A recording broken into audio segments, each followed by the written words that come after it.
Awesome. Well, thank you guys so much for coming out here. My name is Tanner Barris. I'm the president of Minnesota Cannabis College. I'm Stephen Eichenman with Canna Connect. We put this event together, not fully knowing Boveda was going to say yes to this, but this is our fourth home grow class, and we knew we wanted drying and curing to be the fourth part, and we knew Boveda was in our backyard, so we logically thought it was going to happen, and we're so happy with how it's turned out. We've got Brian Rice here tonight from Boveda, Director of R&D, accompanied by Matt Robidou from Raiden Labs, and we're super excited, and it's going to be our best one yet. Yeah, as we were building out this class, we were really thinking, like, who can we turn to teach about drying and curing? And I think we really got, like, the best of the best here in Minnesota and nationally, really. So thank you guys so much for being here. We're going to stop chit-chattering and just hand it on over to them. But truly, thank you guys so much for coming. Remember to save that bottom ticket. We are going to be doing a giveaway at the end of their whole presentation, so make sure you still got that. But otherwise, truly, thank you all so much for coming, and we'll have some surprises afterwards. So the presentation will go about an hour, and then we'll have a sesh with Stoned American opportunity afterwards. So more to come. Thanks for being here. Thank you. Alrighty, hello everybody and welcome to our first dry and cure class with Boveda. So today we're going to cover essentially from beginning to end of the drying and curing process. We're going to start with drying in general, and then drying versus curing, the science of curing, when to begin curing, how to properly cure, and how Boveda's tools can help you. But first, introductions. So hello, everybody. Thanks for coming out tonight. I always try to start off with a joke, maybe lighten it up a little bit. And this is from my 6-year-old at home. What is the name of the cheese that's not yours? Nacho cheese. Nacho cheese. I love nachos too, by the way. Well, Brian Rice, Director of R&D at Boveda. We do a lot of things at Boveda, but what we really do is new product development, specifically for our 2-way humidity packs that serve, and we sell them into the cannabis market, premium cigars, and also music. So anything that swells, it contracts. I got 20 years of growing in cannabis, indoor and outdoor. Yes, I've been doing it for a long time. Medium scale, all the way down to the small. I got a large family, as you can see, 5 kids, 2 dogs, 1 cat, 20 chickens. I used to work at General Mills, Pepsi, Boston, Size. So yes, you can grow weed and work at these companies without them knowing. I am from Minnesota. Actually just born and raised in Northeast Minneapolis, so right over the river. So I got a lot of roots here, and I'm happy to talk to you guys. And I want to try to keep this interactive as much as we possibly can. As much as those guys inflated us as experts, I learn. I've been doing this for 20 years, and I still learn. Every grow is different. So please interact as much as possible. And then go over to Matt. So Matt Robidou, I'm the founder of Raiden Labs, which right now I'm doing a lot of things. We're doing cultivation. We cultivated 850 plants this summer, totally organic. I go to the U of M full time for plant science. I'm studying agroecology, but everything really I've been learning has been through the lens of cannabis. So that's kind of allowed me to understand a lot more than I should be able to based on my kind of route right now in school. I'm a 3rd year, so junior, and I've been growing cannabis for 4 years. So I've kind of been growing alongside what I've been learning at the U. And now I'm just getting into cannabis research at the U, which is really exciting. I'm born and raised in Forest Lake, and I'm a Marine Corps veteran, so kind of a Semper Fi, kind of a, pretty big dynamic change for my life, coming from a society, a warrior society that's really founded on alcohol, to now utilizing cannabis. And I'm married to my beautiful wife, Jackie, and we have 1 daughter and a corgi. So we're going to get into harvesting first. And there's a couple ways that you can harvest. The interesting thing about this class, as Ryan and I were putting this together, is that there's really no exact way to do it. So when you're cultivating and you're growing cannabis, there are certain parameters that are that's just the way it is. It's just, you can't go, you can't do certain things. You can do, essentially, you don't want to deviate, really is the point. With drying, there's a lot of ways, and it's very situational. So here I have, this is actually an entire plant, really. It's a smaller plant. And this is the first example here, whole plant drying. And you can see it's definitely effective, but it's pretty slow. When you have buds on this entire plant here, they get really condensed together, and that can lead to essentially pockets where there's no airflow, and that's a really great environment for mold. In this case, Petritis is the most common mold strain to take hold here. So from there, we kind of go down to breaking the plant apart. So V branching, you can see that the plant has opposite branching here. So essentially at each node, the branches are opposite of each other. And so you can cut this internode and hang it just like this. So you put it on a hanger, and you're essentially reducing the amount of biomass that is in a tight space. That's really the goal here, is to reduce that tight space.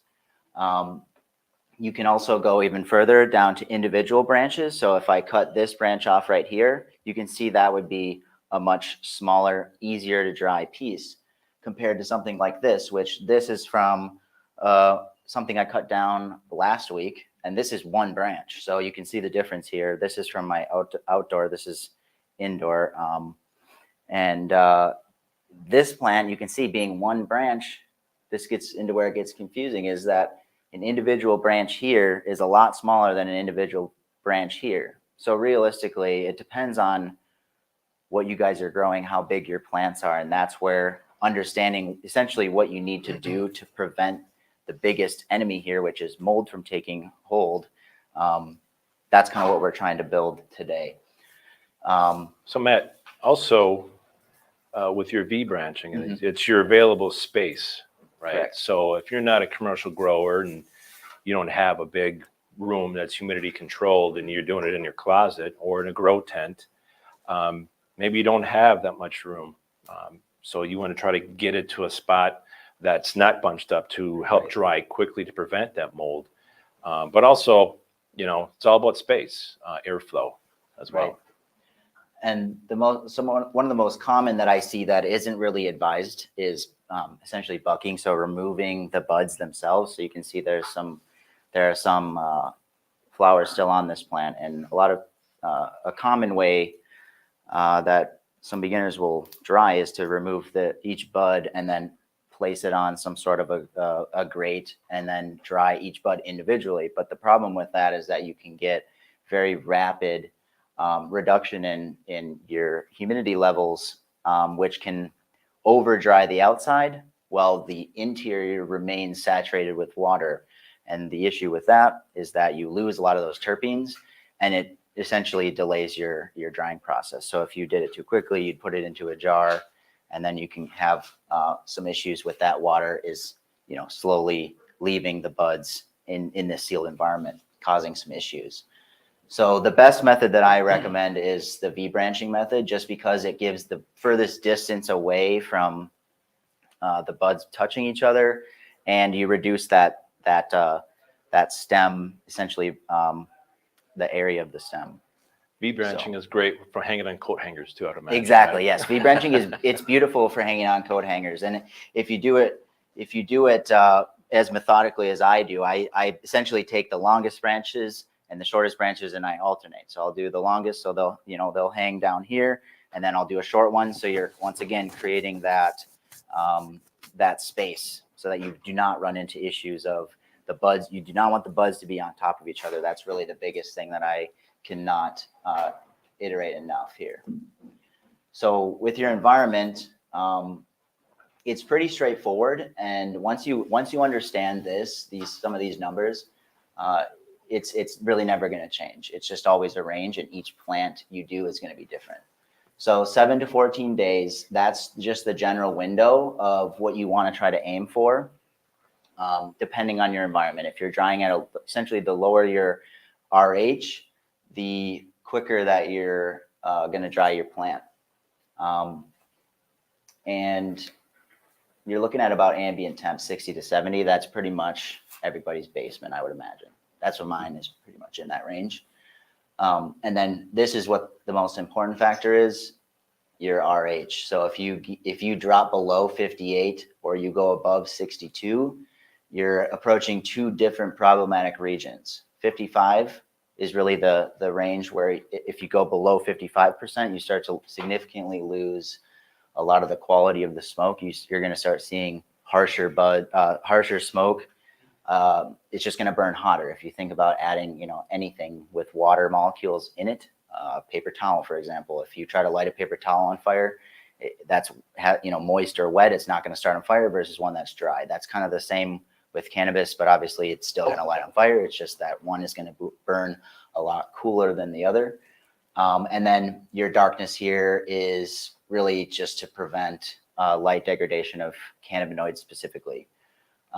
Airflow, so you do not want direct, you want indirect airflow. So essentially your bud's over here, you want a fan blowing this way so that it slowly pulls air around. That's just going to prevent that botrytis from setting in, that gray mold. And a tent works the best to dry in, but I don't use a tent, to be honest with you. My tent's really I just keep growing in there. So I can't sacrifice the space. I don't want to. And I found a method that just works really good for me. My environment is good enough, right? And that's kind of once again, that point of this class is that it's really what's good enough for you. There is no like super fine line of this is right, this is wrong. It's really ultimately what works for you. And we're trying to allow you to, maintain that whole plant medicine, which really is the terpenes. And then how do I know when my cannabis is dry enough? So when do I end? When do I stop? I think most people have heard of cracking rather than bending. So taking the stem and trying to bend it and get the crack there. So that this plant's actually pretty old, but it will not, it kind of reaches, once it reaches that point, it's really not going to change unless you dry it out to dust. Just so you guys know, this has been sitting downstairs in my house for about 5 to 6 months. And it still is exactly the same because it's in that environment. So the environment hasn't changed. It's remained in that environment. So it's decreasing the RH down, and then whatever your environment is at, if you maintain that, essentially it's going to plateau and move across, and it's not going to go any lower. It's not going to dry out any further. You want your buds to be slightly spongy, but not really crispy at all. So these ones you can see if I pull one off here, I can move it around with my fingers, but it doesn't crumble. That was a leaf. That was not the bud crumbling. But I can roll it around and it kind of aggregates into this bud here. That's a really good dry. However, this has no terpenes left because it was left out. You want the leaves to be crisp. You can see on this one, my example here, you can hear them just from moving them around, but you want these leaves to be essentially crispy where when you squeeze them, they'll break. If you bend these leaf stems right here, they'll get a snap on them as well, so they break right apart. And your smell is going to essentially go down. But a lot of people get worried about that when your smell starts to fade as you're drying. But that's just natural. That's a natural phenomenon. And it'll return. Essentially, as the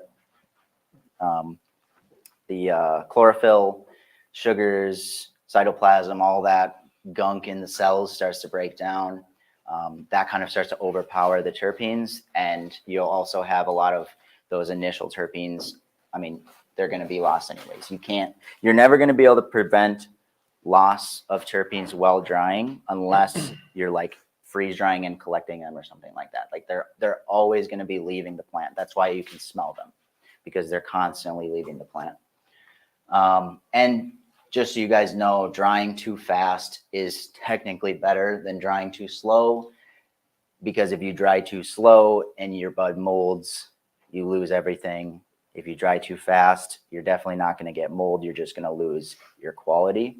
So at the end of the day, if you are, stuck in that predicament where you're like, I don't know if I should keep, letting this dry longer, or if I should lower my RH. If you're worried about mold at all, definitely lower your RH and speed that up. So Matt, question that I think maybe Sure. people are asking is, you mentioned the stem crack. Are we talking this main stem? Are we talking smaller ones, or even closer to the buds? Mhm. Where are we looking? Yeah, so you're looking at more the stems that the buds are on themselves. Obviously, they're going to shift around in size. So like this one is a lot bigger. You don't necessarily have to, bend that at all or anything.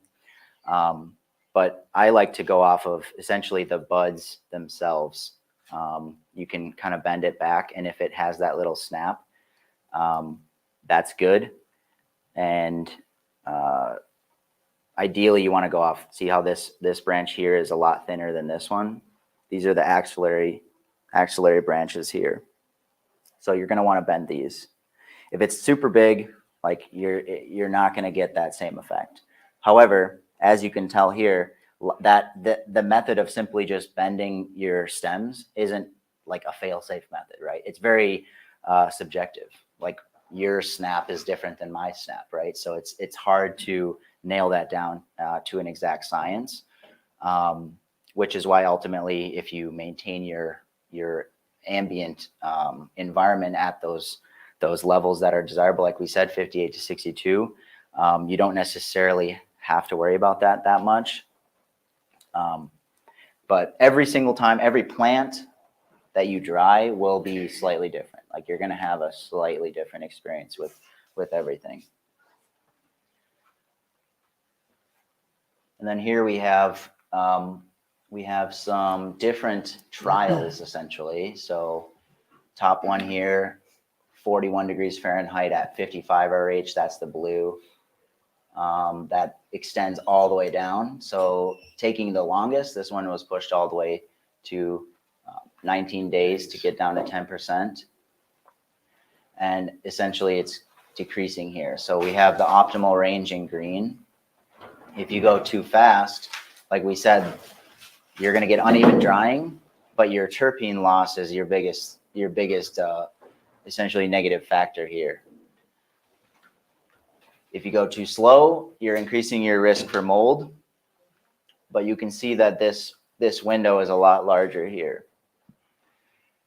This range, this green box, we had said 7 to 14 days, right? This range here from 7 to 14 is what is subjective based on, or sorry, objective based on your crop. Mm-hmm. So you really need, this is where curing and all that drying is more of an art than simply a just flat science, because you need to be able to look at your plants, touch them, feel them, and get a sense of where they're at. So just touching on the differences between drying and curing. Drying is really aiming to reduce the moisture content within the bud. And overall, the biggest goal, once again, is preventing mold. Rapid oxidation is also a very common thing. If you have too high of moisture, that extra water content will essentially start to oxidize and brown your buds. And then you're also facilitating chlorophyll breakdown. And curing is more so focusing on preserving the remaining desirable moisture, because remember, we don't want to dry it out to bone dry, but we want to maintain a good level. And you're allowing during that curing phase to or for the breakdown of those biological residuals. And this is a good way to remember: drying is preparation and curing is preservation. So your curing is essentially your technique on how to make your bud last, how to keep that terpene profile, how to keep that cannabinoid profile intact for as long as you possibly can. And So, yeah, just touching on this again, you can see here, this is some Petritis forming. Has anyone, just a show of hands, has anyone encountered Petritis on their cannabis? Okay. Yes. I think everyone in here has seen Petritis at some point in their lives because it's literally on bread and everything. Everything. So it's everywhere all the time. And our goal is to just keep that RH below 65%. And once again, if you cross that 65% RH threshold, it's almost guaranteed because the inoculation time is honestly hours. There was one time that I had brought in my outdoor grow. I had like 9 plants and I brought them in and it misted just as I was bringing them in to my garage. And overnight, my dehumidifier kicked off for whatever reason. Yeah, they went from being perfectly amazing buds to disgustingly moldy overnight, like literally overnight. It was just that. And I ended up throwing out over 5 pounds of bud, which was very depressing for me. So learn from my mistakes here. Yeah, learn from my mistakes on that one, please.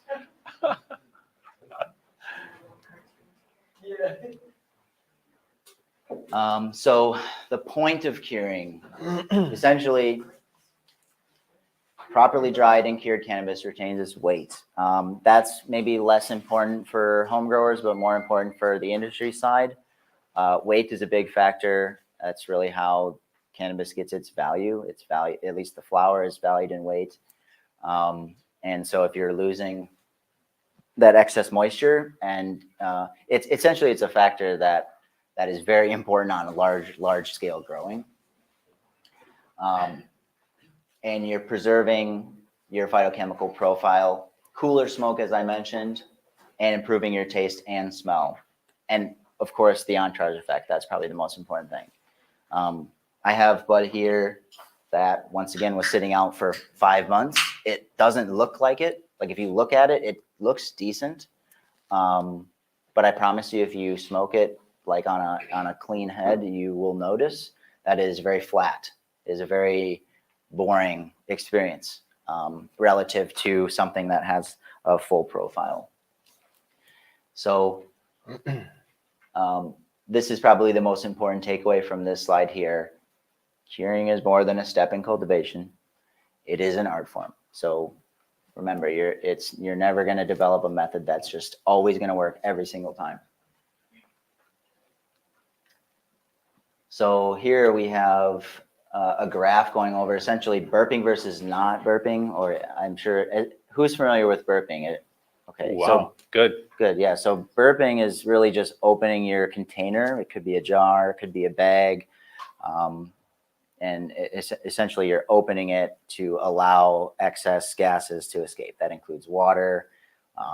We have a lot of like ethylene, me and Brian were talking about that. There's a lot of gases that escape the plant as it's drying. So burping, if you're going that method, which there's, you don't necessarily have to do that, but this is just showcasing that there's a significant difference in that. Yeah, this study we did was really interesting. I wanted to understand, hey, what happens if you don't dry fast enough and you throw in your buds into a container and look at it, was that above 65%, right? Above 65 is that mold threshold you don't want to get above. And I thought, okay, well, burp, no burp, what happens? And you can see, I mean, even if you screw up during drying and it's too wet, you go into curing and you burp, it's going to allow that water to just gradually release and get below mold threshold. So there's ways to do this. There's many different ways, but opening and closing a container is one. But I think, yeah, we brought it out to 25 days and it got below and it started to dip down around that 5th day, which is good, refreshing the air. What is Purge referring to? Purge is, I had a third-party lab do this, so that was their technical name for burp.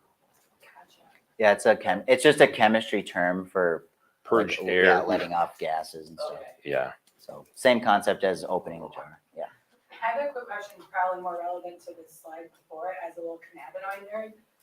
When it comes to curing like CBN, it comes from older weed. Mhm. Is there like a certain purity percentage or something that'd be able to speed it up properly to get more of a CBN content in that bud without over drying or without risking some other damage to the other cannabinoids? That's a great. Because right now, I pretty much just leave my weed sitting out for a couple extra days. I'm like, that one's not cannabinoids, gonna taste like crap, and that one tastes good, but it's gonna be lower in CBN. Interesting.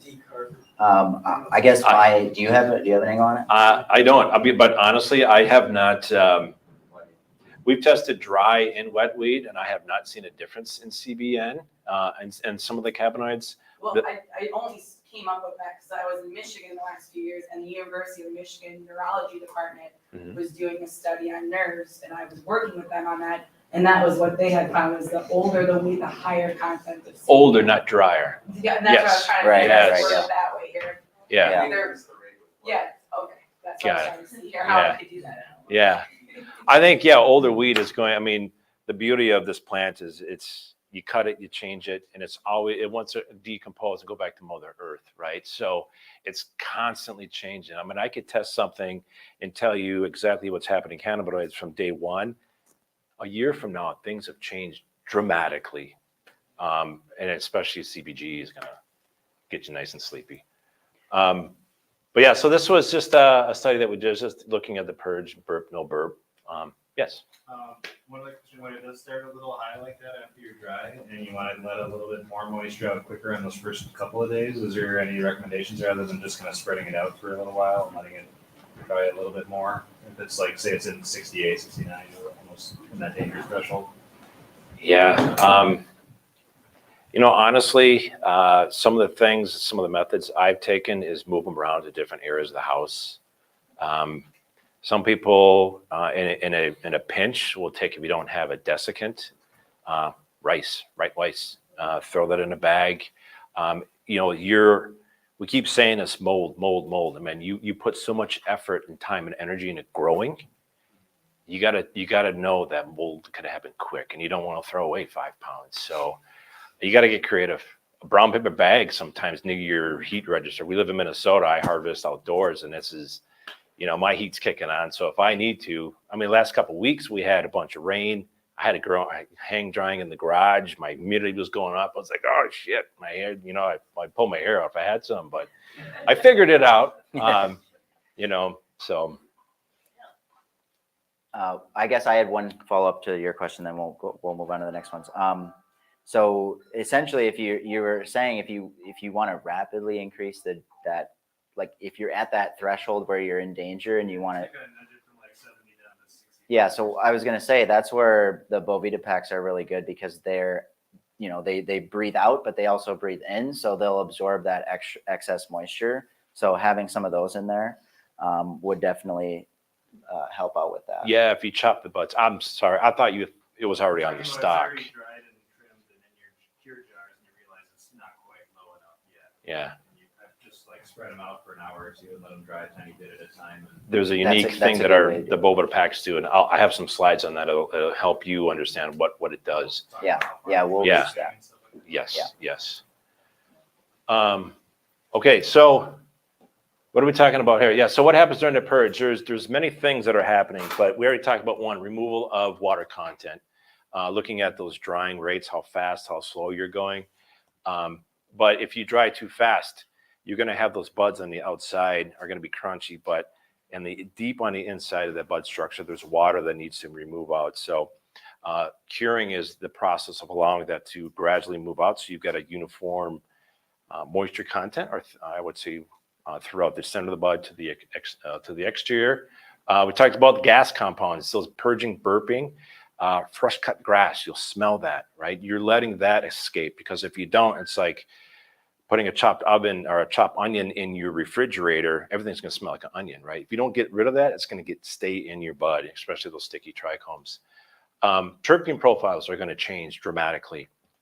We've seen some monoterpenes decrease and the sesquins increase. If you guys don't know what those are, the sesquins are kind of like the supporting cast, right? It's not the main 7, 8 monoterpenes that give you limonene and myrcene. The sesquins are starting to now meld over time as you're curing, right? So kind of like a fine wine. I grow and I also make wine, red wine. Same thing. So when I bottle, I'm sipping that wine at least more than I should. But over time, it's going to change. It mellows out. The flavors change. And when it's at its peak, I'm in. I'm throwing parties and people drink my wine. Hopefully, they don't smoke my weed. And then there's some other things here, right? The smoke. We're all going to sample this, right? I mean, it's your grow, it's your cannabis. You want to smoke it. So it's a quality. Things are changing. Carbohydrates, some acids, pH, a lot of chemical stuff that we know that's happening. But there's a lot of things that you're maturing that from a curing standpoint. All right, so we talk about water. Yeast and mold is on everything. It's just on a dormant state. You put that in a happy environment, it'll grow, it'll proliferate and grow very quickly. And the reason why is there are two types of waters that we're trying to control to prevent that from happening. And one is free water, and the other one is bound water. The free water can be easily extracted, and it's free water. It can be easily extracted. If I had a sponge that was wet, I got dry ones, but a sponge, I dip this in water, and if the water was dripping off it, that would represent that free water. On a cellular structure here, it leaves and can come back in very quickly. The other side of this is that bound water. If I squeeze this wet sponge with all the water, it would still feel damp.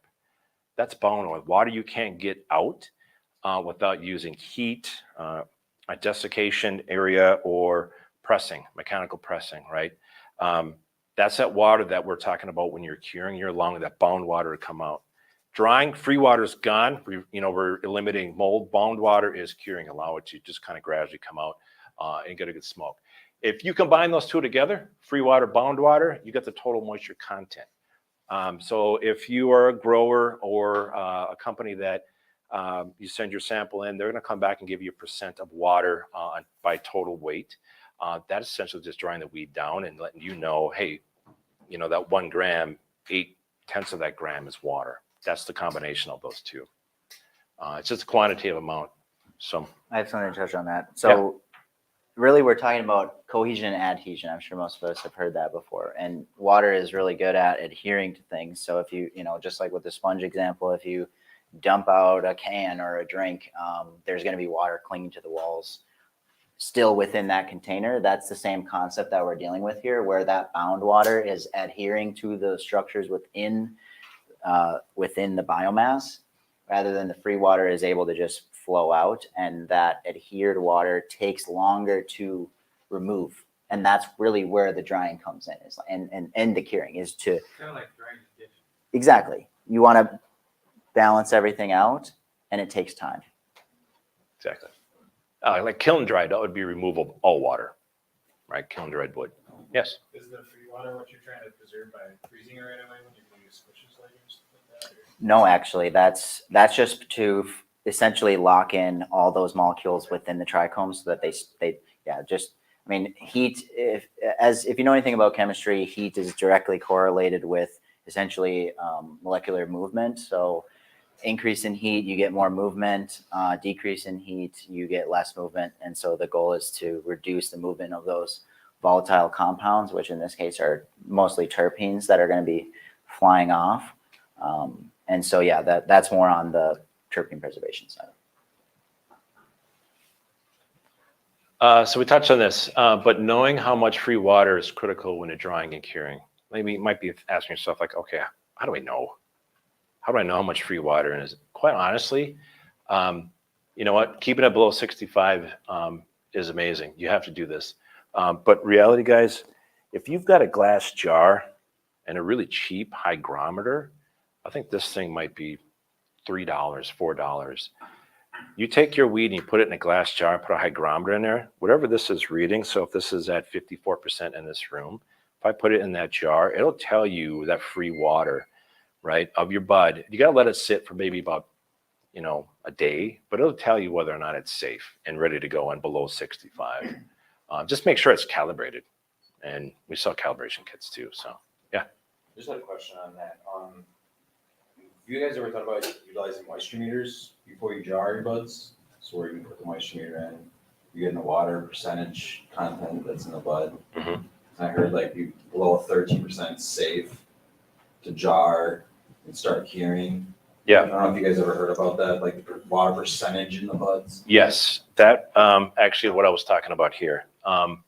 So this total moisture content, that's the percent moisture content total.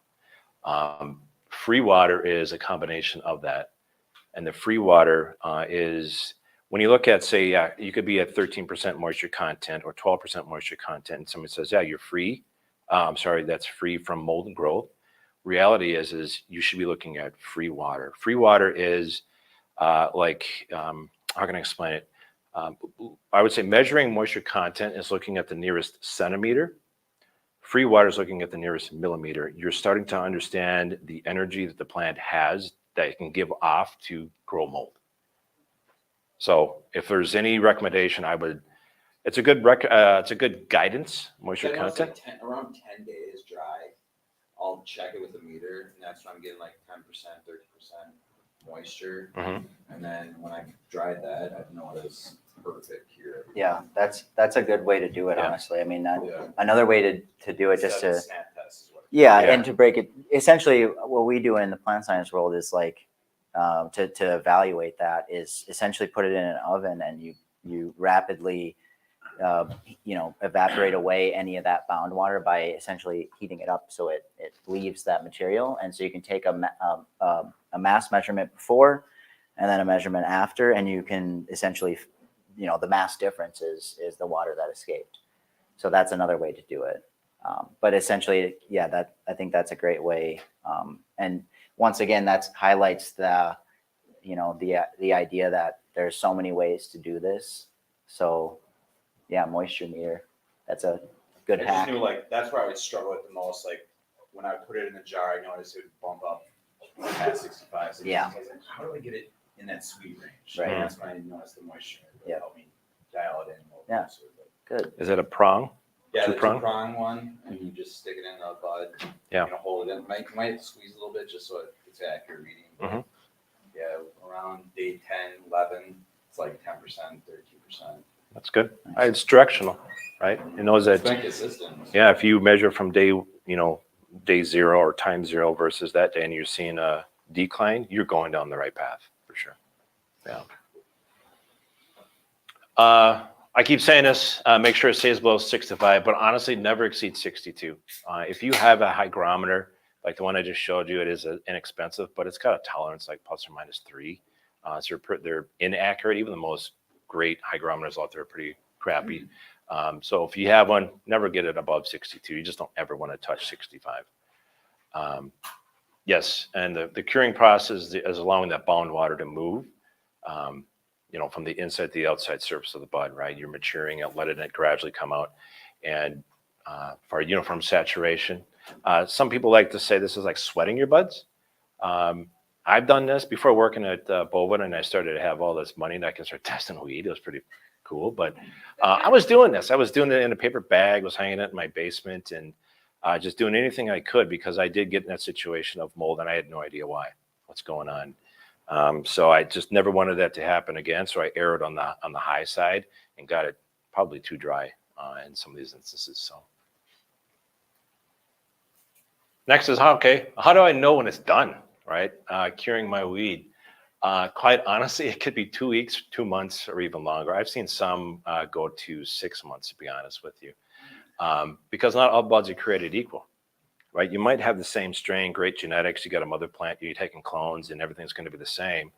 But hey, let's remember your growing conditions change, especially if you're outdoors. If you're indoors, you can control a little bit about the lights, nutrients, densities. Those are all going to have will impact your curing as well in the days. Honestly, the other thing too is like how well you trim. You're going to wet trim or dry trim, right? Remember, we're removing water as much as we possibly can gradually from the bud structure. So if you got a lot of sugar leaves on those buds and you trim the outside, half of those leaves are still maintaining and holding out of that water. So it might take longer. But I can tell you a longer cure will result from an improved flavor, the aroma, and then the potency as well. The flavor is amazing. You can kind of tell if you have, for example, what Matt has here. If you smoke that, yes, you'll get high, but it tastes like crap. Might burn your throat. I'm sure you're not going to pass this around with your friends. You might do it smoke it somewhere else. But yeah. Okay, so quite honestly, you'll know when it's complete when your nose tells you. We go back to that burping and that purging, opening up that container daily. I know it's a ritual. You spend that much time growing. Guys, spend that much time after post-harvest. You'll be amazed at what will happen. Because in the beginning, you're going to smell in that container as it's, now we're off the stem, we got buds in those containers. You're going to smell a very strong, predominant fresh grass smell, right? The intensity level of that grass smell is going to be here, but the intensity of the terpenes are down here. You can smell them, they're going to be muted. Over the time, as you're constantly burping, you're flushing that water, releasing gases. What's going to happen over time is they're going to flip. And all of a sudden, you're going to open that jar up one day, and it's going to be that skunk ass that you love. But I recommend doing this too. Smoke some along the journey, because I'm using my nose. Who knows? You know, as it's curing, that potency is changing as well. All those cannabinoids are changing. Terpene profiles are changing. So maybe it gets to a point after 2 weeks, some of the grass smell is there. Smoke it. Try it. Why not? Who knows? Maybe you'll like it. Maybe that's where you want to stop it. But that's okay, because guess what? You're going to keep it in that container. Curing doesn't stop, because storage is a part of curing as well in your container. It's constantly changing. So keeping it at the right levels below mold threshold is paramount to continue to enjoy it after many, many months. I've got weed that's over 2 years old that I smoke, and it does get me sleepy. Right, so storage in the right container is imperative, but the buds will continue to off-gas. Terpene profiles change and mature over time. Okay, so 3 things that are really important that I want you guys to take away from here on curing is we have to use the right storage container and put that right storage container in the right environment. I recommend airtight containers, watertight that can be opened and closed, right? This is the burping, purging. Canning jars, readily available, ball jars, dime a dozen. You can get these anywhere. I use them all over the place. 5-gallon buckets if you're growing more than you need. Sea vaults. I've got a sea vault here. You guys can take a look at it later, but we predominantly use these. They're stainless steel. You can wash them. And it's also got a good lid that you can snap on. They're great for curing as well. Also, you want to try to keep that away from direct light and high temperatures. UV lights are going to change it. Trust me. Keeping it dark. Think about your weed is wine. Wine cellars are kind of cool and dark. We don't want it too damp, but you want to keep away from high temps as well. Second, we want to exchange that air. We're going to burp this, right? Open and closing the container daily until that smell changes, that grass smell escapes. Also, what I like to do is I'll take the jars themselves, not just open them. I'll just kind of rotate them. I mean, I'm not playing catch with them, but you want to rotate them, because over time, if you just let it sit, when that water starts to expand or release, your buds will compress, right? You want to get some air around, to get some space for it to allow it to kind of continue to respirate. And then the third, to your point, is you use a Boveda or a humidity control pack. And the beauty of that is we'll gradually remove that bound water, prevent the mold growth, and help you maintain that range. So if you're ever in doubt and you dried and you got a stem crack and you put a moisture meter in, it's like, man, this is still kind of high. But guess what? I got nowhere to put it. I'm literally breaking my brain. I can't find a place to put it that's going to give me or continue to dry out. One of these packs will pull that water in and keep it below that mold threshold. Okay, so I mentioned who Boveda is. If you guys don't know who we are, we're founded in '97, just privately held here in Hopkins, Minnesota.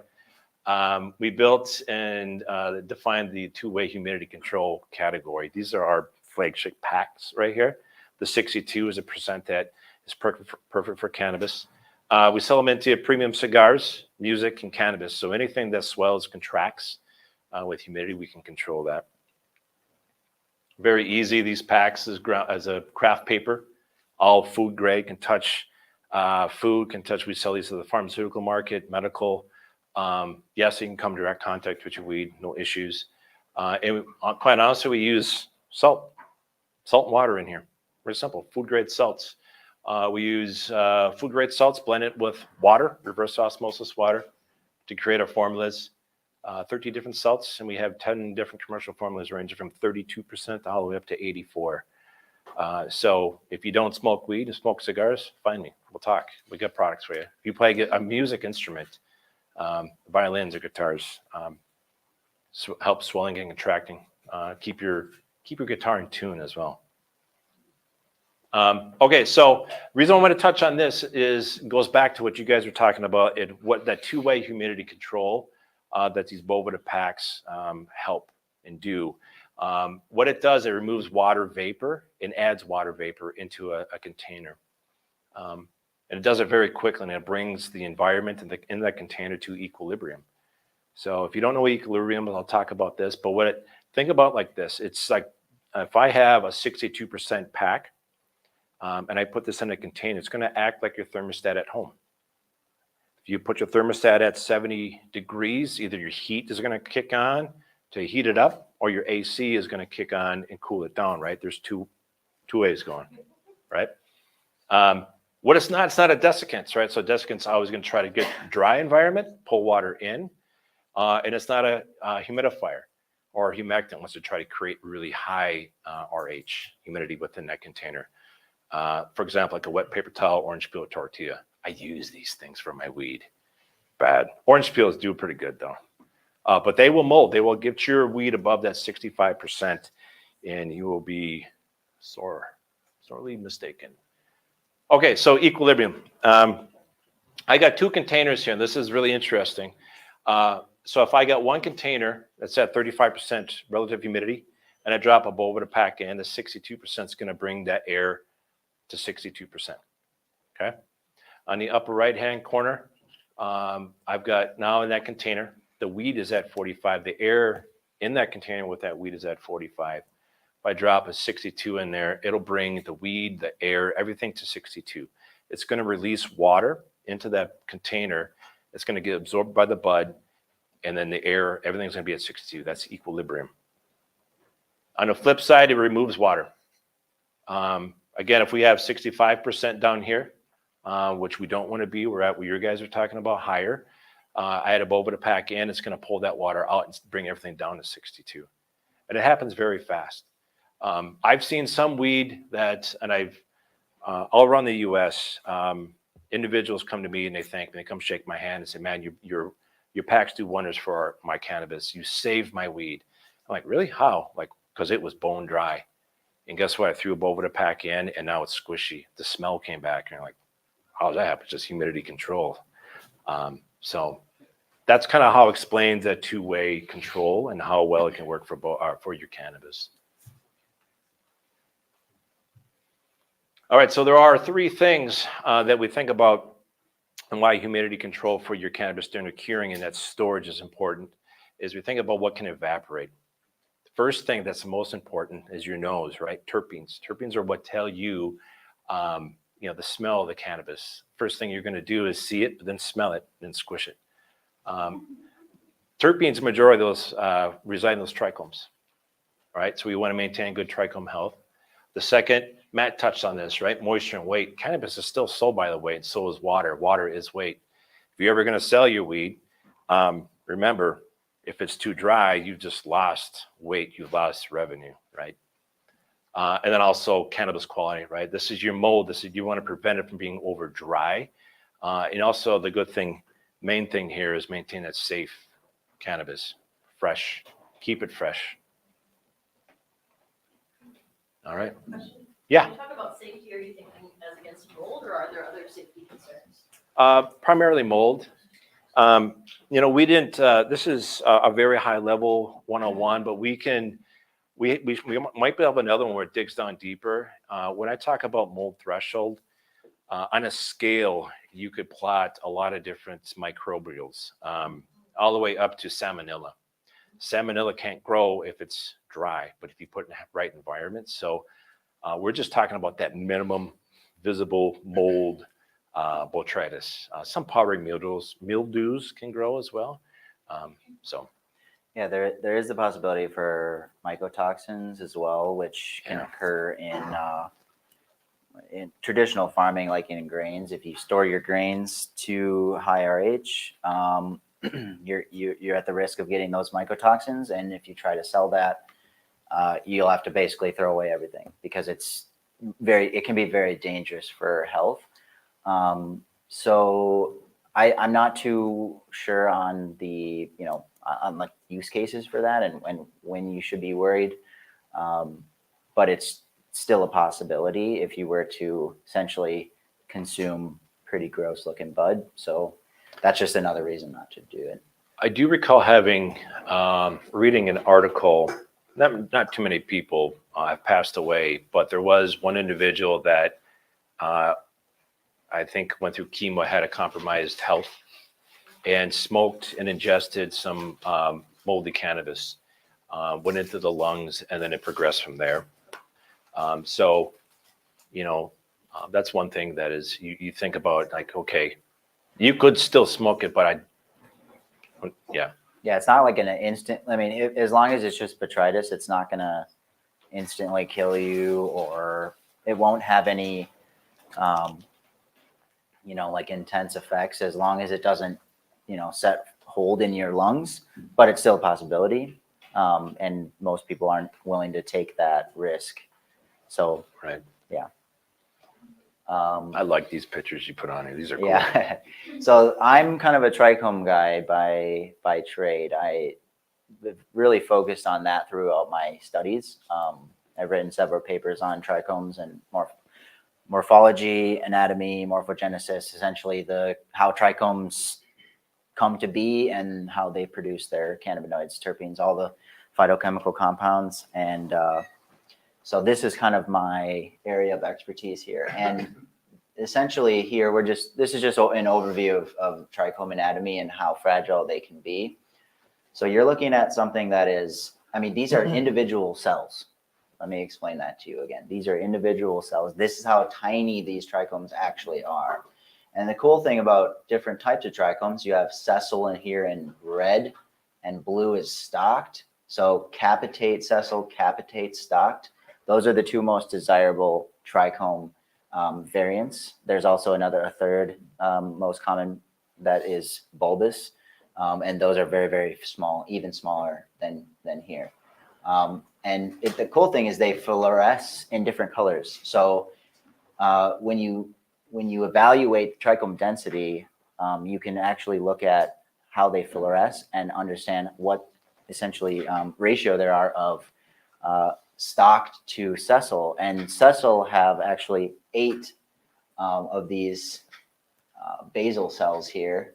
So they'll have 8 of these versus stalked will have between 10 and I think they can have up to 16. There's a pretty wide range. So they fluoresce differently since everything interacts with light differently. They put off a different wavelength, and so you can evaluate the different trichomes. These are when you look at a bud and you can see the trichomes on the bud itself, you're looking at stalked. Sessile are smaller and they're kind of hard to see. Bulbous are almost invisible to the naked eye if you're just looking at a bud. If you zoom in, you can start to see them. They almost look like little pimples or something on the tissue of the leaf, and they really don't have a stalk at all. So they're just literally a bulb that's just sitting there on the leaf tissue. And these secretory cells here are what really produce all the phytochemical compounds. There's over 1,000 phytochemical compounds that can be produced in cannabis, which is incredible. There's literally no other plant that has that in depth of a phytochemical composition. So when these cells are producing all these compounds, as you can imagine, it's kind of maintaining that equilibrium, same concept as before, but those terpenes are escaping constantly. That's why you can smell cannabis, amongst other things. The skunky smell is actually from volatile sulfur compounds called VSCs, and so that's why you can smell this bud, and you won't get any terpene smells. Like if you know your terpenes, you will not smell any terpenes in this. If you do, let me know, because it shouldn't. But you will smell those sulfur compounds, which are just really embedded in the plant. And yeah, go ahead. So the gases that are releasing when you're in the drying and the curing stage, are they coming from they're not coming from the trichomes or No. from other areas in the plant? Correct, yeah. And once all that's gone, then the smells from those are gonna take over. Correct, yeah, that's exactly. And that's why when you get that kind of grassy smell, that's actually that chlorophyll breaking down and emitting that smell, which is why it kind of overpowers. And then you have the flip where then all of a sudden you don't smell any of that grass smell anymore, and you just smell the really good bud. So yeah, this is my favorite thing to talk about. I love looking at these, and the cool thing is that we're truly on the front line of this research. Like there is so much more to look into within trichomes and how they work, which is kind of why I picked that as what I really want to dive into, and what I'm interested in is just there's so much more really, really useful information to be discovered. And would you agree that, the trichomes, almost 99% of all medicinal properties are right square here. Yeah, 100%. That's kind of the point is, ultimately, like when I say I'm a trichome farmer, like that means that I'm growing these.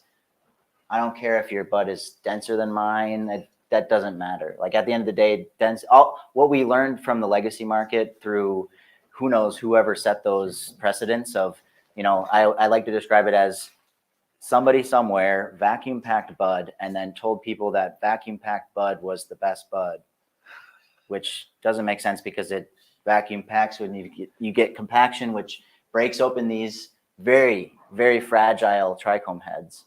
And now you're basically hemorrhaging all those chemical compounds out. And so yeah, I personally, some of the best bud that I've ever smoked, and this is multiple cases, has been more loose bud, because if you think about it, you have two leaves here, and this is natural leaf spacing versus when you compress it or increase the density, whether that's from artificially doing that through compaction or if it's from breeding genetically for denser bud, you're not going to get this growth looking that beautifully when the biomass is pressed up against each other. It just can't happen. So that's a a thought that has been kicked around in the industry for the last few years, and is really kind of just now starting to surface as a very important aspect of cannabis cultivation. Yes. How do you feel about trimming machines, since they pretty much destroy Yeah. the trichome? Yeah, that's a hard thing. If you're going for, that's, I guess a simple answer is that's the difference between craft cannabis and just, your average cannabis that you get. The hand trim is like the delicacy that you need to put forth into handling these plants is very real. If you're throwing your bud around, even in the bag, like I have this curse that I can empathize with the plant, and every time I touch it, I swear it's like I'm like, oh God, I just probably blew open, the crap ton of trichomes, and it's just, it bothers me. So yeah, you gotta be very careful with them, and that's the beauty of hand trimming, is that you really can maximize that effect. So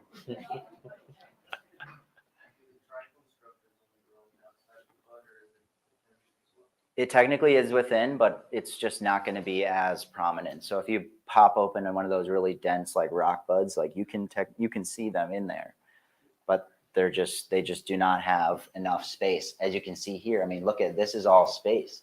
Like if this material, this is the plant material. If this plant material was, if you essentially flip this and press them together, what space do you have left to have this protruding? There is none. Yeah, technically, yeah. And especially if you're looking and doing any sort of solventless processing or anything where you're trying to extract those heads, yeah, you want as much surface area as possible. You do not want dense brick nugs. I mean, anyone who's taken a geometry class knows that a structure with a bunch of, lines in it is going to have a lot more surface area than something that's just flat and round. That's why a golf ball that has dimples adds a lot of surface area.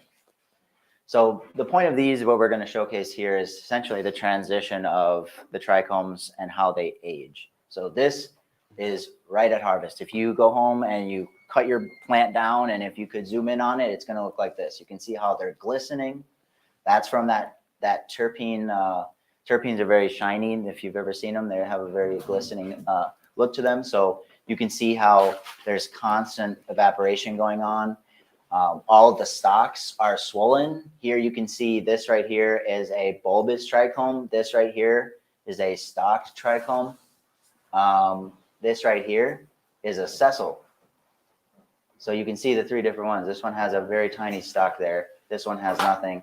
This one has a long stalk. And these naturally are going to have the largest volume of phytocannabinoids. So most breeding efforts are going towards capitate stalked rather than sessile or bulbous. But after just 12 days, you can see how much these have changed. I mean, you're starting to see these really, like, it's almost crinkling, right? Like it's as it dries, it shrinks and starts to tighten up.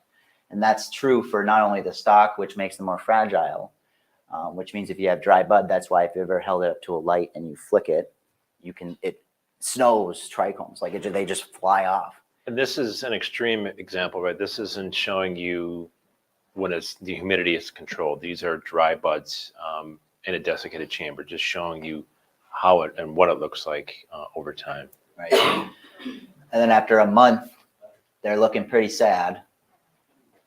You can see just how much those heads have shrunk. That's probably the biggest thing to note here, is the heads are all shrinking. And also you can note there's some brown going on. That's oxidation. So that's degrading your cannabinoids. So you're essentially breaking everything down without that proper environment and proper storage.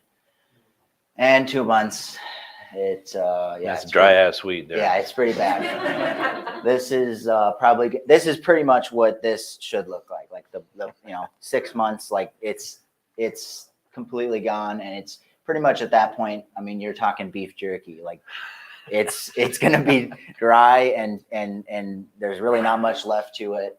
And yeah, very, very undesirable, both in terms of the looks and the experience.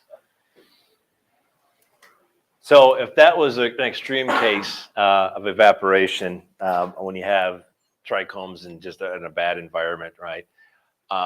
This is kind of an animated view of what's really happening. Right? You're seeing water, you're seeing terpenes evaporate off that trichome head, the bulbous head. Some cannabinoids are changing there too, but the majority of things that are happening is that water and terpenes are leaving constantly without proper humidity control. But it can be prevented when you have those stored at the right level within that 55 to 62%. A unique thing that happens in your storage container after curing is a monolayer of water, really thin layer of water starts to coat that waxy trichome head. And this is just kind of an illustration of what my marketing team is able to do for me is you're seeing it building and building and that evaporation slows down. So think about when you're curing and you have the container and you're smelling that change between, the grass smells leaving and the terpenes are starting to rise. When this starts to happen, you're stopping evaporation. You're stopping that smell when you open that container. It won't be as strong anymore. That's because that vapor pressure that's in there is keeping it down, creating this mono layer of water over the trichome head. I like to tell people, it's like, hey, you put a helmet on it to protect that bad boy until you smoke it. And then in market say, no, it's a terpene shield. Okay. So remember, this is just a pure water that's coming off of the water vapor within the Boveda packs with humidity control. And it significantly reduces the terpene loss. But it doesn't come without a little bit of a sacrifice, which I just mentioned. And what happens is that you won't get that smell when you open that container, that smell of terpenes right in your face. And that's because it's still within the trichomes. When I noticed that, I thought to myself, what's going on? And people were saying to us, hey, your Boveda packs are stealing terpenes. I'm scratching my bald head thinking to myself, like, how does that happen? A humidity control pack that just removes water vapor is stealing this. So we did some tests, and the packs didn't show anything in them. A little bit was on the paper, but it's the same thing as like any cannabis container would still smell like terpenes. But what we started to understand is that we did a really unique test with the St. Croix Sensory company over here. And what they do is they measure the intensity levels of, believe it or not, garbage and garbage bags. They work for the EPA. So I said, I'm sending them some weed and see what they can do. And so what we did is we got a smell intensity, and we started to increase in different levels of humidity. On a whole bud, unground, the smell intensity was very low, and it got actually lower as we got down to 62%. And then I said, okay, I want you guys to then grind it and smell it.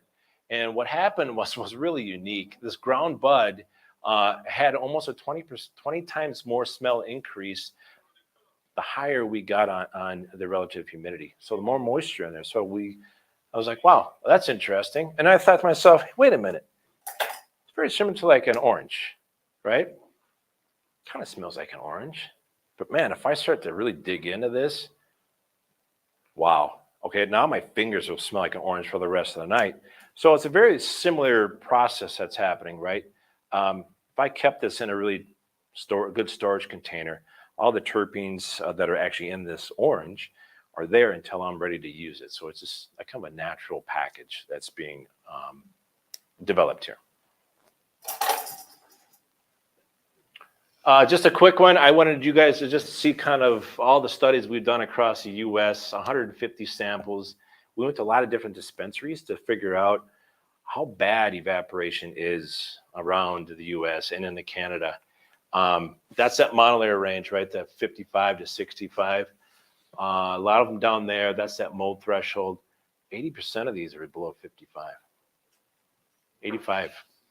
And they're all in different types of packages, paper tubes, which are horrible, right? That's no barrier.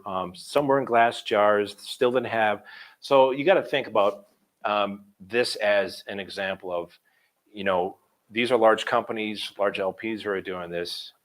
You could do it differently and do it a little bit more fine-tuned and get some quality built into your own cannabis. So again, everything drives back to the trichomes. All right, we're drying, we're curing. We're trying to keep these trichomes from getting brittle and fragile. Keep it hydrated. It's going to be healthy and hydrated. That's a bad trichome. Good one on the right. Okay, so 3 things around these terpenes is, listen, the absence of that terpene smell in your container is good. It's a really good sign. That means humidity control is put in place. That monolayer water has been created, and it's going to keep your trichomes hydrated, flexible, and also prevents the oxidization that Matt showed you on those previous slides. And that's it, folks. Thank you.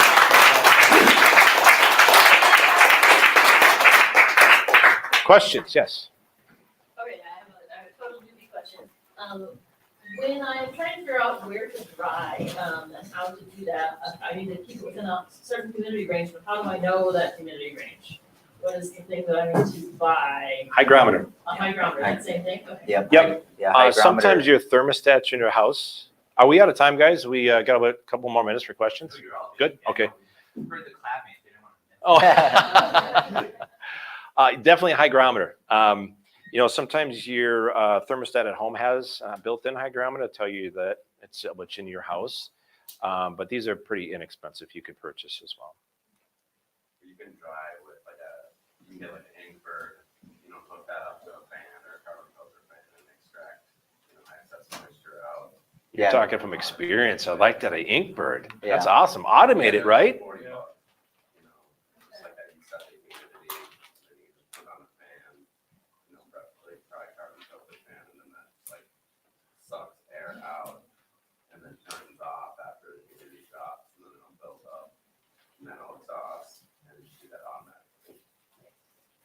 Another thing I do is I just have, because like I said, I just grow in, or dry in an open room. You can just use a dehumidifier and set it to that 65 threshold. And so it'll just keep, essentially if you're at 64, 63, like if you could theoretically hold it there between 62 and 63, like you're fine. It's just maintaining your airflow and your humidity. So hygrometer is a good way to do that. If you have a tent, like the tent is probably the most like surefire way to do it. Buy like a little 1x1 tent and just get a vertical rack and kind of hang them up in there, and then set up something like what he was saying. That's probably the most precise way to do it. But Yeah. I just got a question, and also to ask you guys' opinion on this. So I actually saw how they did their freeze, or somebody I know, they did like some freeze drying or whatever. And they're like, oh, it's gonna save the terps and all this, and I'm like, I'm sure, some of it came okay, some of it tastes like hay, you know what I mean? So I'm just, so only reason why I bring it up is I want to ask personally, you guys try that freezing method or whatever? And then the last thing is just preference. Like, what's your preference on your method on drying? I mean, I know you guys all, you guys said about like just cutting them or twigs and stuff. yeah, did they? So you're talking freeze drying the flower itself? Yeah, because they talk about like it holds the terps and stuff like that. Yeah, so I was actually reading about that earlier today.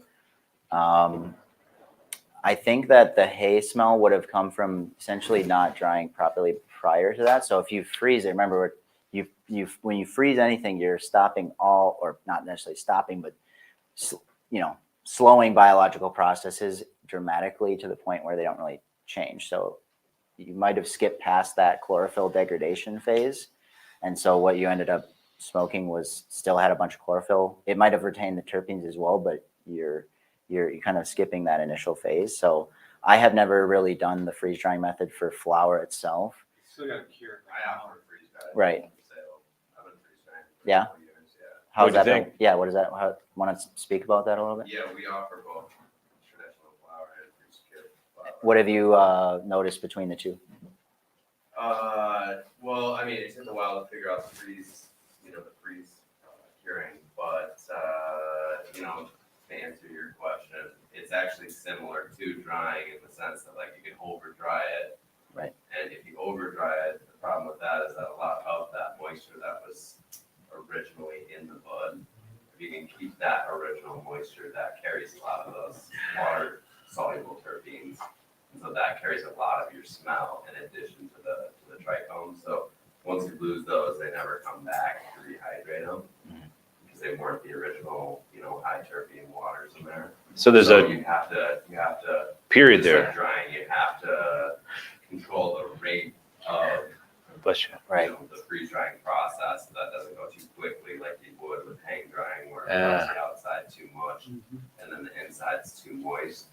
So you have to be able to control that rate the right way. But if you over dry it, basically, you'll never get a lot of those back. But with that being said, after I've done a lot of different stuff, I mean, you can get it close, but they're not going to be as full or complex, in my opinion. But the advantage of the freeze cured is that it's a lot smoother, and so people that are really sensitive to smoke, it's like the lightest smoke that you'll ever have. Thank you for that. That's interesting. Harsh. Right. It's good for medical people. Yeah. Sure. So to answer your question, I don't freeze dry. I hang dry fans. I try to monitor my room. Try to look for those stem cracks. I don't know. I geek out about it. I love it so much. My house has smelled like weed for the past 2 months, and my kids are like, "What's going on?" I've had people come over and like, "Man, you guys smell that skunk? Hope it doesn't come around here." Yeah, me too. But yeah. I saw an ad the other day for a cannabis control system, like it's got Burping there. Yes. It's on Desperado, workout is there. Yeah. Do you have an opinion on that? Is it worth the money maybe? They're expensive. I know that.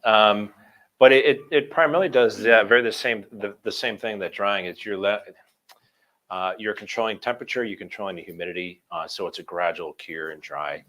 I personally, I have not tested them. I've spoke with those guys. They've asked me for advice in what ranges they should keep those in. So I think they do a good job if you can afford them.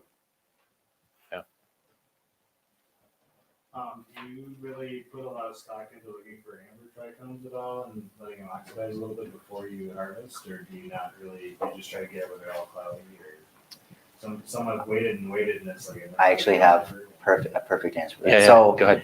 from the research standpoint, there is a paper out there. I'm trying to think. I guess I'll shoot. I don't remember exactly the author, but basically it showed that trichome maturation is completely genetic. So the whole like clear, cloudy, milky, amber thing is true for the stages, but in terms of time, that is completely genetically controlled.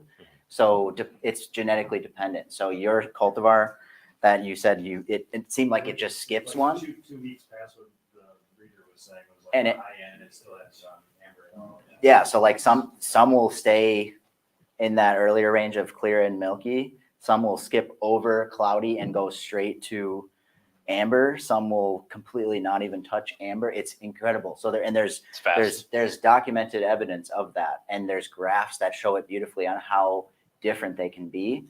So yeah, that's another benefit of growing the same genetics. Like if you find one that you really like, literally take the time to learn that.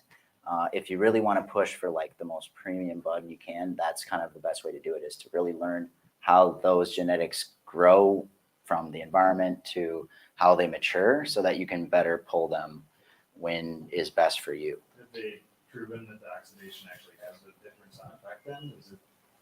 So the oxidation the oxidation is kind of a little, I guess, different, because the browning can come from simply different like cannabinoids. So it's not necessarily simply just oxidizing in general. And that's where oxidation after you chop it increases, because you have essentially less biological processes going on, or I guess none if it's dead, which then leads to that further oxidation. I grow outdoors. And this year I did Girl Scout cookies, and buds got big, and I'm not kidding you, they went from clear to cloudy in less than 48 hours. I think it had to do something with temperature, but literally I came out and I was like, whoa, what happened here? And then growing outdoors in Minnesota, you're always like, frost, when's that gonna come? So sometimes I have to harvest just because of that. So, yeah. Have you ever looked at doing the 72 hours of darkness and the effects of the trichome before you harvest? Yeah, I guess I don't study that. I don't have any scientific like backing for that. I've tried it. I guess I haven't really noticed much regarding it. Shiny. If you think about it, I think the goal of cultivating cannabis a lot of times is to strategically stress the plant. So I think that's kind of where the backing comes from, that, or where the ideology comes from, is, the plant likes light. Let's give it no light right before we chop it and see. It's going to be like confused. So that kind of is, I honestly. Future study. Yeah, there you go. I haven't read anything on that. I'll sample that, Yeah, by the way. There you go. Thanks. I second. But that's just how, once again, that's how bleeding edge this is. So like, all of you here are really at the forefront of that. And over time, like, there's going to be more information coming out around this. This is by no means something like corn, where we just, it's like corn is just so well studied that it's very hard to find anything that is like new, right? Like, if anything, the new aspects come within breeding for resistance and stuff, rather than actually understanding, how to create, I guess, better corn kernels. Like, that's all been heavily researched. So yeah, there's a lot. It's not that I don't know because I haven't read it. It's that it's not there. Like, it's there's a lot of information that just has not been published outside of someone simply posting it on like a forum or something and talking about it. But what ultimately we need to, the information that we need to receive is needs to be peer reviewed to truly confidently put it out there and be like, this is how it is versus this is how I think it is. So yeah, future study for sure. Any other questions? Yes. I see those competing products where you put it in a bag and forget it for 3 months or something. I can't remember, Grove, I think is the brand. Oh yeah. Do you want to comment on whether that's a good approach or why? Grove bags, you're saying, like Chirp Lock? They are a great bag to contain your weeds, but it's not able to maintain the humidity within that bag. You were paying attention. Yes. They can do both. They can do both. I actually use them a lot, and I've used them with Boveda's products in conjunction with each other. So if you have, it's kind of counterintuitive because if you have a lower, say your ambient RH is 55% and your bag is 58 to 62, and you have a Boveda bag in there, it's just going to continue to bleed out. Essentially, like your Boveda bag is going to just continuously dry. So you'll be able to get those effects, but it's not for very long. And if you just use the Grove bag by itself, it's really a product of its environment. Right. So if you have it in like I don't know, if you had like some sort of like a chest that was like for storage, that would be great and it would probably work amazingly. But if you're just leaving it like me under your computer, yeah. Is that your stash? You hide it? Yeah, it's right. It's convenient. But yeah, if you leave it there, I mean, in the everything's changing throughout the seasons. Like we're now entering the bone dry period where if you don't have a good spot to store your bud, it's going to turn into freaking ash. It's just going to dust up. So that'll happen with the Grove bags. But yeah, they do. I mean, work. It's just you need a humidity pack in yeah, them to work well. Yes. Sure. What ratio, like between the Boveda bag to the plant material to the container that it's like the size? Yeah. Yeah, that's a good one. Like the size of the Boveda packs. Yeah. So the unique thing is that we have really small ones that can store up to 1/8, and then we've got ones that are probably about this big and go up to 5 pounds. So we not necessarily can control the container, but we know how much water the weed will take on. So then we have packs for that. But find me afterwards. I can definitely point you in the right direction for what sizes you need. Yeah. Yes, you are. Is there a way to know when they're kind of too saturated or too dried out to not really work anymore? Like The Boveda packs, Crunchy. they get really rock hard crunchy. You'll be like, you'll pull it out. It'll be like a card. Like a Like wafer. It depends upon your container. So, I mean, these sea vaults or glass jars, if left unopened, it could last for six months up to a year. But if you're constantly opening, refreshing that air, it's going to speed it up. So on average, you could expect to get a month to maybe 2 months if you're dipping into your stash a lot. That's my last piece of advice is if you guys harvest a bunch of bud and you're looking to store it for a long term, like it's best to put it, kind of have 2 separate environments. One, kind of your larger stash for a longer period of time, even like multiple smaller bags that you could even ideally like seal it up. So you don't have to vacuum pack it, but just essentially seal that top, like on the Grove bags or anything. You can seal that up. And then you leave those aside with the Boveda pack in there, and they'll be good for a long time. And then you have your smaller pack that you're kind of digging through. So yeah, you kind of want to spread it out. But yeah, thank you everybody so much. That was an awesome appreciate it. session. Thank you. Well, Steve, thank you, Matt. You guys again so much for doing that. That was super awesome. Very, very informative. Thank you. Appreciate it. Thanks for having me. And from your question, Lori, everyone received the gift bag tonight, and it's full of Boveda bags, So please open up your gift bags. Big thanks to the Boveda marketing team and the research and development team for helping us out. Really cool.